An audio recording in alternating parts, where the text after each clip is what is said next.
Olá!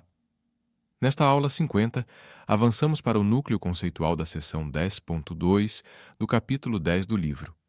Se a aula 49 introduziu a consciência como regime de coerência auto-orientada, esta seção dá um passo indispensável.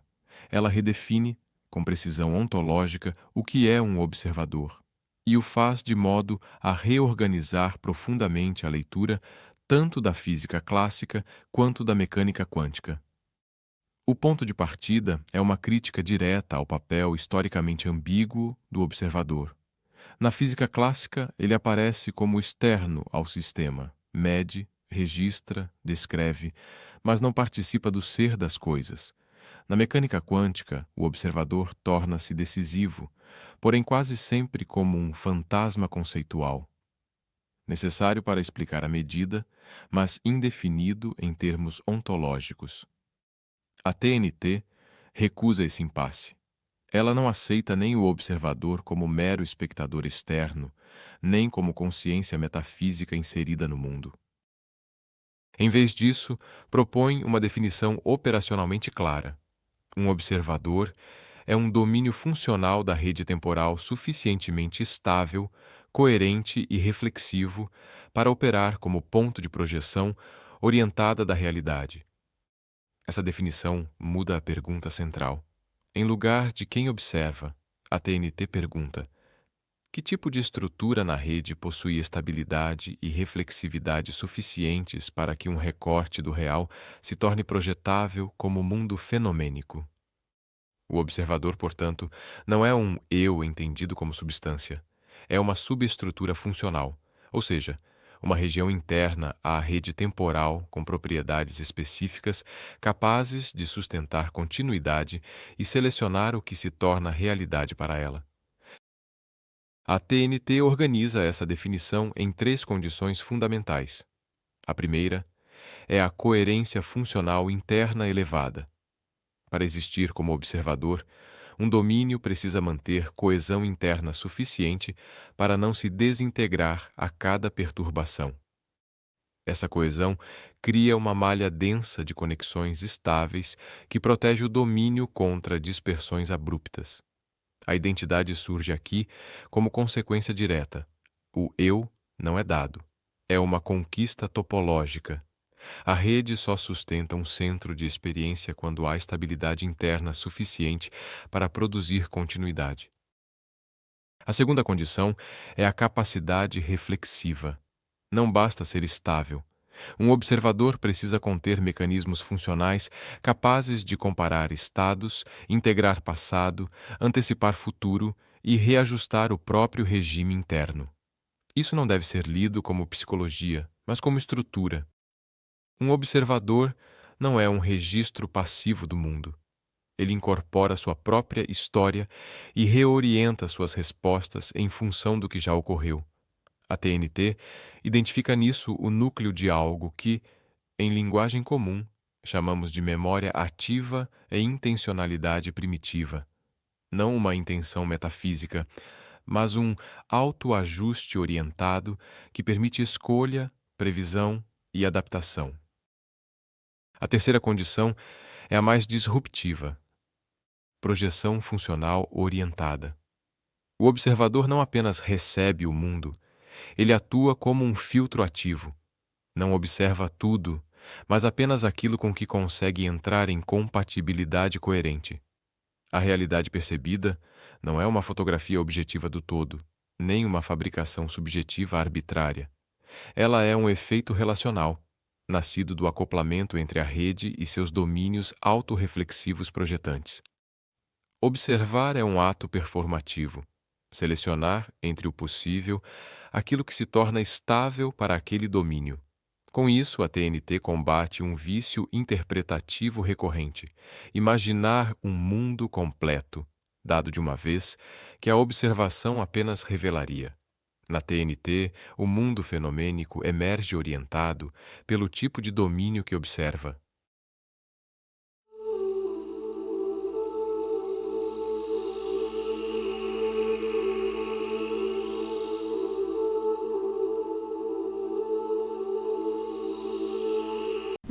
Neste momento da aula, o aluno sagaz deve perceber um ponto de sutileza decisiva. Ao definir o observador como domínio funcional, a TNT afirma que não existe observação neutra ou universal. Toda observação é situada não apenas no espaço e na história, mas na topologia específica da coerência que define o observador. Dois observadores distintos, ainda que interajam com o mesmo sistema físico, não acessam um mesmo mundo em sentido absoluto, acessam recortes fenomenais compatíveis com suas respectivas arquiteturas internas de projeção. A objetividade, portanto, não desaparece. Ela é redefinida como intersubjetividade estável entre domínios suficientemente compatíveis. Essa redefinição explica por que a ciência funciona apesar de não haver um observador absoluto. Os resultados científicos são estáveis, não porque descrevem um mundo independente de qualquer observação, mas porque os domínios observadores humanos compartilham arquiteturas de coerência altamente semelhantes. A grande sobreposição topológica entre nossos regimes de projeção, o que torna possível repetição, comunicação e validação cruzada. A chamada realidade objetiva emerge dessa compatibilidade estrutural, e não da existência de um mundo pronto que independe dos observadores. A TNT, assim, não relativiza a ciência. Ela explica por que a ciência é possível. Esse ponto também esclarece a aparente dependência da realidade em relação à observação na mecânica quântica. O desconforto tradicional surge quando se confunde observação com subjetividade psicológica. Na TNT, a observação é uma operação física de compatibilização entre domínios da rede.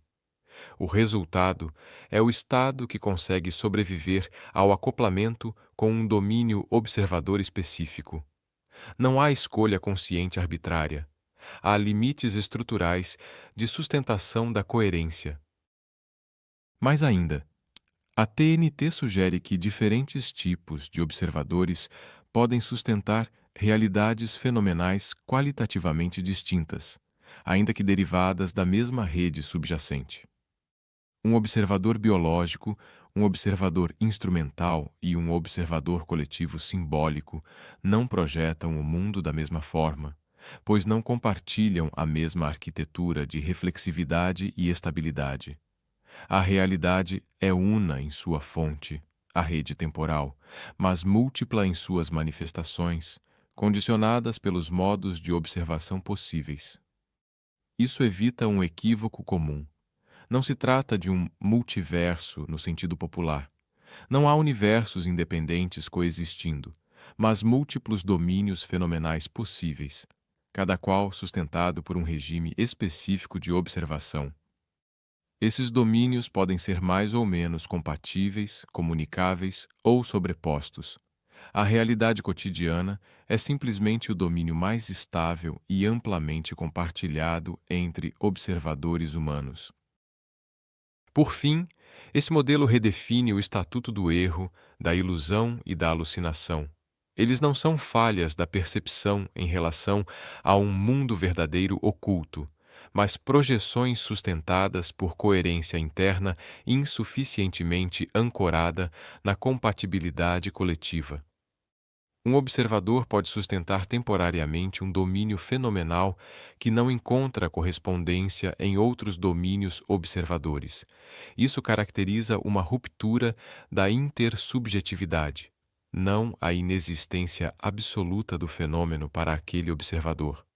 A verdade passa a ser entendida como estabilidade compartilhada de projeção e não como correspondência metafísica com um objeto em si. Encerramos esta primeira parte com uma afirmação que reorganiza toda a discussão sobre medida e realidade.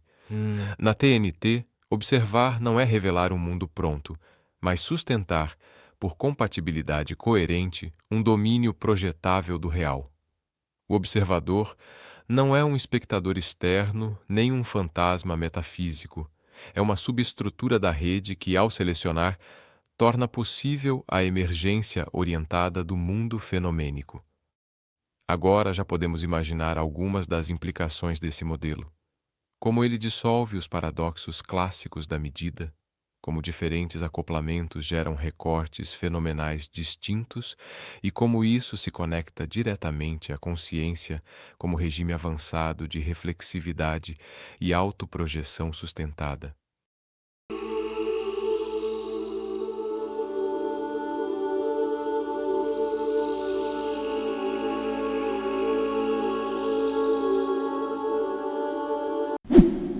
Até aqui, estabelecemos o observador como um domínio funcional da rede temporal, definido por coerência interna elevada, capacidade reflexiva e projeção funcional orientada.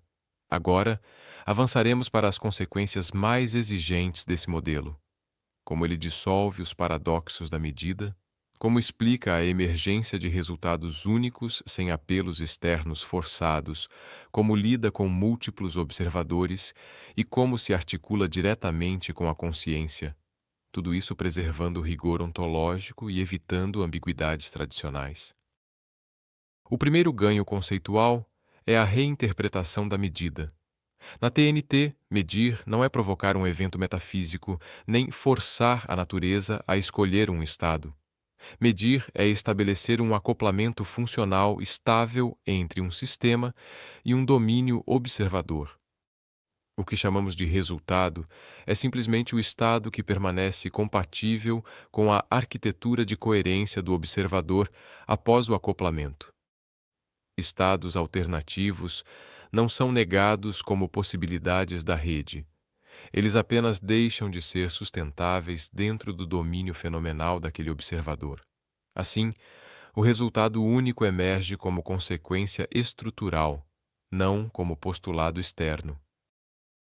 Essa leitura permite compreender por que a irreversibilidade da experiência não exige irreversibilidade fundamental. A rede temporal pode sustentar múltiplas possibilidades, o observador não. Um domínio observador só consegue manter continuidade experiencial ao longo de uma trajetória coerente. Quando o acoplamento ocorre, a própria dinâmica interna do observador se reorganiza para reforçar a trajetória compatível, integrando-a à memória e à narrativa. É nesse momento que a experiência se torna fixa para o observador. Não porque o universo colapsou, mas porque a identidade do observador exige persistência. Esse ponto resolve um impasse clássico. Por que não experimentamos superposições? Porque superposição, enquanto coexistência de alternativas, excede a capacidade de sustentação de um domínio observador. A experiência requer linearidade interna mínima. A TNT não nega a riqueza do possível. Ela mostra que a fenomenalidade exige seleção. A observação, portanto, não reduz a realidade, reduz o que pode ser vivido por um domínio específico. O segundo avanço diz respeito à coexistência de múltiplos observadores. A TNT afirma que observadores distintos podem sustentar recortes fenomenais diferentes da mesma rede subjacente. Isso não gera contradição, porque a compatibilidade entre observadores é um problema de acoplamento entre domínios, não de acesso a um objeto absoluto. Quando dois observadores interagem e compartilham informações, ocorre um processo de compatibilização intersubjetiva. Apenas os estados que conseguem ser sustentados por ambos permanecem estáveis no domínio compartilhado. A realidade comum emerge desse ajuste mútuo. Esse mecanismo explica tanto o sucesso da comunicação científica quanto seus limites. Em contextos de alta compatibilidade estrutural, como laboratórios, instrumentos padronizados e linguagens formais, a intersubjetividade é robusta e os resultados se estabilizam. Em contextos de baixa compatibilidade, estados alterados, patologias, culturas simbólicas distintas, os domínios fenomenais divergem. A TNT, assim, naturaliza o desacordo sem relativizar a ciência. A estabilidade do consenso depende da sobreposição topológica entre observadores. O terceiro ponto crucial é a ligação direta com a consciência. A TNT deixa claro que a consciência não é um acréscimo posterior ao observador. Ela é o grau máximo de reflexividade e autoprojeção que um domínio pode sustentar. Um observador consciente é aquele que, além de projetar um mundo, projeta a si mesmo como parte persistente desse mundo, integrando resultados à própria identidade. Medir nesse nível não é apenas obter um valor, é inscrever um evento na continuidade do eu. Por isso, a consciência intensifica a irreversibilidade fenomenal. Quanto mais autoprojetado é o domínio, mais custosa é qualquer reversão de trajetória. Essa integração explica por que a memória é central na experiência da medida. Memória não é arquivo, é mecanismo de estabilização. Ao registrar um resultado, o observador reforça internamente a coerência da trajetória escolhida, tornando-a resistente a perturbações futuras. A experiência consciente é, assim, inseparável da reancoragem da continuidade. Cada observação bem-sucedida consolida a identidade ao mesmo tempo em que consolida o mundo vivido.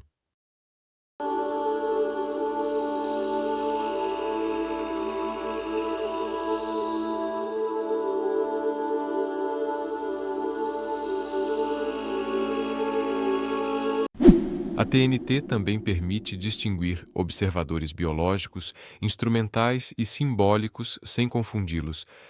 Instrumentos podem estabilizar estados e servir como mediadores, mas não possuem reflexividade suficiente para integrar resultados à identidade. Por isso, não vivem à medida.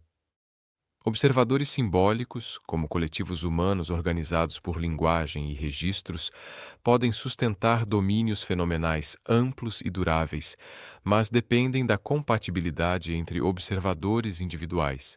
A consciência emerge onde há autoprojeção sustentada. Fora disso, há apenas estabilização funcional. Por fim, o modelo resolve um temor recorrente, o de que a realidade se torne dependente demais do observador. A TNT mostra o oposto. A fonte da realidade é a rede temporal. O observador não cria o possível, apenas seleciona o vivível. A robustez da ciência decorre do fato de que a seleção, quando realizada por domínios com arquiteturas semelhantes e instrumentos compartilhados, converge para os mesmos recortes estáveis. Não há arbitrariedade, há condicionalidade estrutural. Encerramos a aula 50 com uma síntese que deve orientar o estudante. Na teoria do nó temporal, medir é acoplar, observar é sustentar, experienciar é integrar, e conhecer é estabilizar intersubjetivamente. O observador não é um mistério externo à física, nem um detalhe incômodo da teoria quântica. Ele é uma estrutura real da rede temporal, sem a qual não há mundo vivido. Com isso, a TNT completa a ponte iniciada na aula 49, da consciência como autoprojeção ao observador, como domínio funcional que torna a realidade fenomenal possível. E, finalmente, se este assunto é do seu interesse, considere se inscrever no canal para seguir com a gente na exploração dessa fascinante teoria. Até a próxima aula!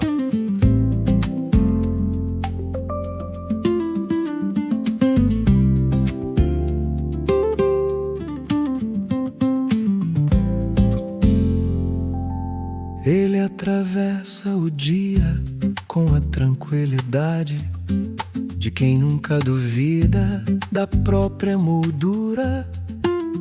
Acredita que escolhe cada gesto, cada opinião, cada indignação. Nunca suspeita que repete, que só repete, só reproduz.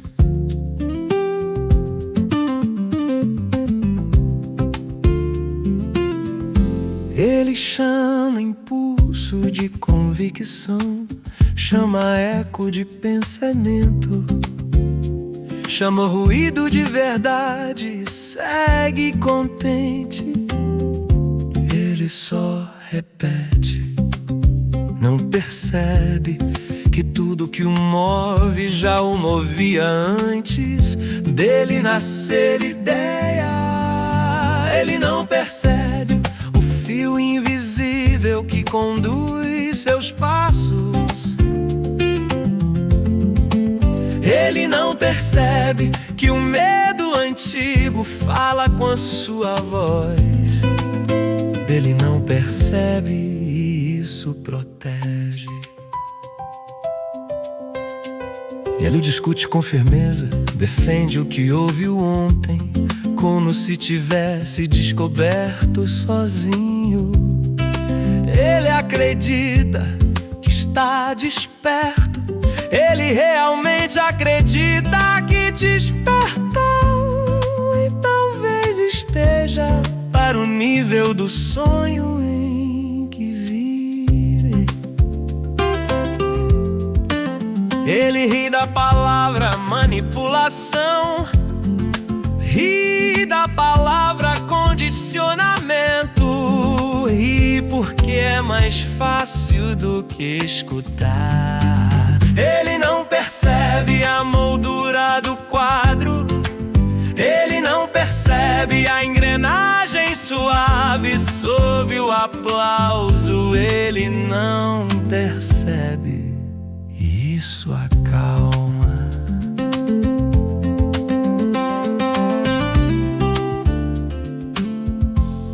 Há um instante raro em que algo desloca.